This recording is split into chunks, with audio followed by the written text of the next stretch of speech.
name is Richard Thaler. I am a professor of economics and behavioral science at the Booth School of Business at the University of Chicago.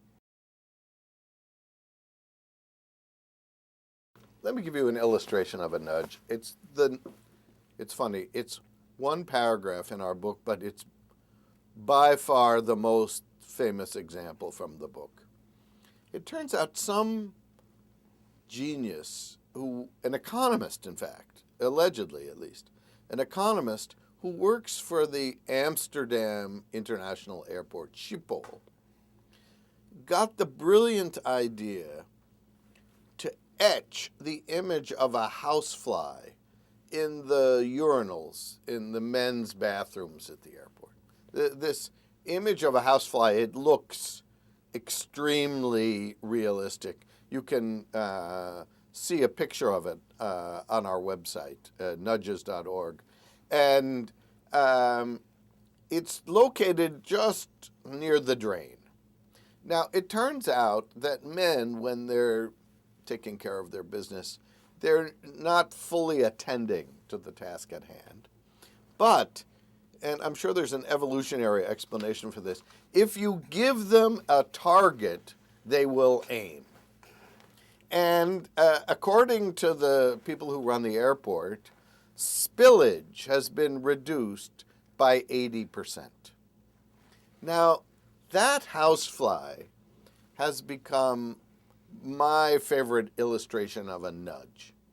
So what's a nudge? A nudge is some small feature of the environment that attracts our attention and alters our behavior. And it comes down to values. So when should we nudge and when should we shove, I think is a political judgment. And obviously in some situations we need shoves. We need laws. Fraud is against the law. Murder is against the law. Drunk driving is against the law. We don't need just nudges. On the other hand, sometimes we can combine the two. So, for example, in some states, if you've been convicted of DWI, driving while intoxicated, after you serve your sentence and you get your license back, you also have to equip your car with some device that requires you to pass some sobriety test before you turn the car on. I think that's probably a good rule. So we can push the two, but where we're going to go on various public policy issues will be a political decision where, of course, people will differ. I think the people who've been the most overconfident in our business in the last decade have been the people that call themselves risk managers. And the reason is they fail to learn the primary lesson we should have learned from when long-term capital management went belly up 10 years ago. And that is that investments that seem uncorrelated can be correlated simply because we're interested in them. So LTCM lost money when Russia defaulted on a certain class of bonds, and then they had other investments like on the spread between two different kinds of shares of Royal Dutch Shell Oil Company. Now that seems completely unrelated to Russian bonds, but they were related because other hedge funds saw similar discrepancies and they were all making similar bets. So the world is much more correlated than we give credit to. And so we see more of what Nassim Taleb calls black swan events. Rare events happen more often than they should because the world is more correlated. So I think one lesson we have to learn is that there's a lot more risk than we're giving credit to, a lot more what economists call systematic risk. I think we also have learned the lesson that we have to have better incentive structures. One simple step firms can take is make sure that people that are getting paid a lot of money, say more than $1 million or $2 million, that a big chunk of that money is deferred. That's going to change the whole ball game, because the money has to be deferred with what they call clawback, which means they can get it back if I lose it all. So that guy who's making $10 million a year selling credit default swaps, if we're going to keep $5 million of it in escrow for 10 years, and with the right to go back and get it if he starts losing money, then we're going to give people the right incentives not to take so much risk.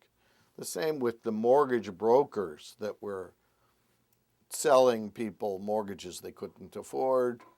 We shouldn't pay them on each mortgage they write.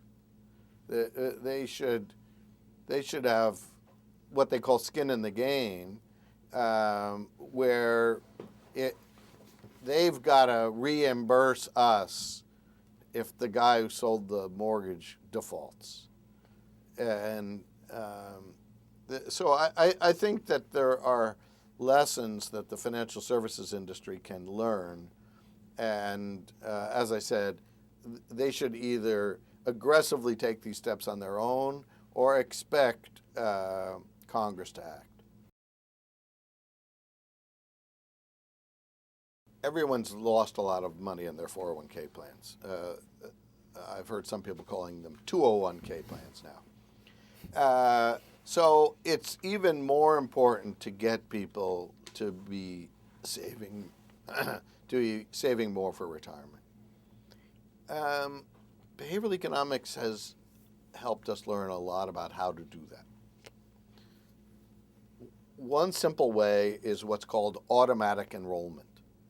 Now, this is just changing what are called the default options. In a typical 401k plan, when you first become eligible, you get a big pile of forms, and you're told, fill out these forms if you want to join. Tell us how much you want to save and how you want to invest the money. Under automatic enrollment, you get that same pile of forms, but the top page says, if you don't fill out these forms, we're going to enroll you anyway, and we're going to enroll you at this saving rate and in these investments. If you don't want to join, then sign here that says, I don't want to join. Now, that increases the number of people who join and the speed at which they join by a huge amount. There's a second component of a good savings plan, which is something that a colleague of mine called Shlomo Benartzi and I developed many years ago, that we call Save More Tomorrow. And Save More Tomorrow is a nudge to help people do what they know they want to do, which is save more. But they can't bring themselves to save more now. Just like many of us are planning to go on diets next month, or maybe in 2 months. Certainly not tonight. So here's how Save More Tomorrow works. A company invites their employees to sign up for a plan where every time they get a raise, some part of that raise goes to increasing their contribution rate to the 401k plan.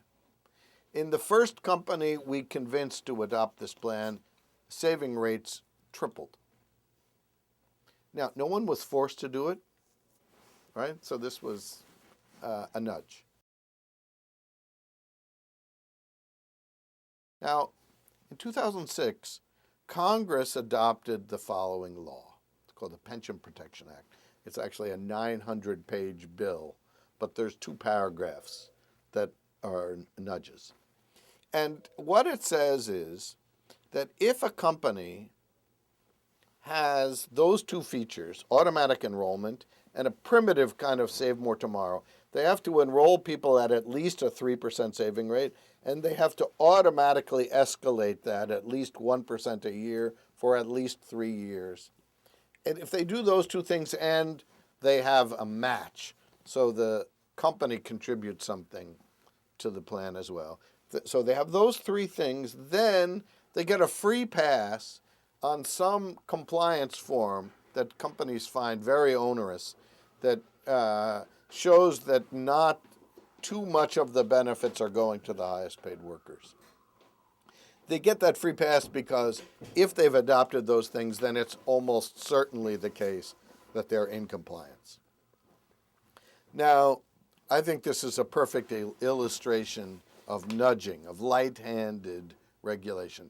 It's not telling companies you must have automatic enrollment, you must have Save More Tomorrow, you must have a match. It's telling them, if you want to do that, then here's a little carrot.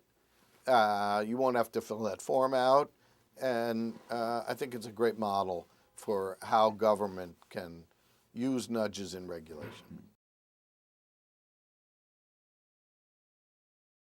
Now, I think there's an opportunity for new kinds of businesses who can sell trust.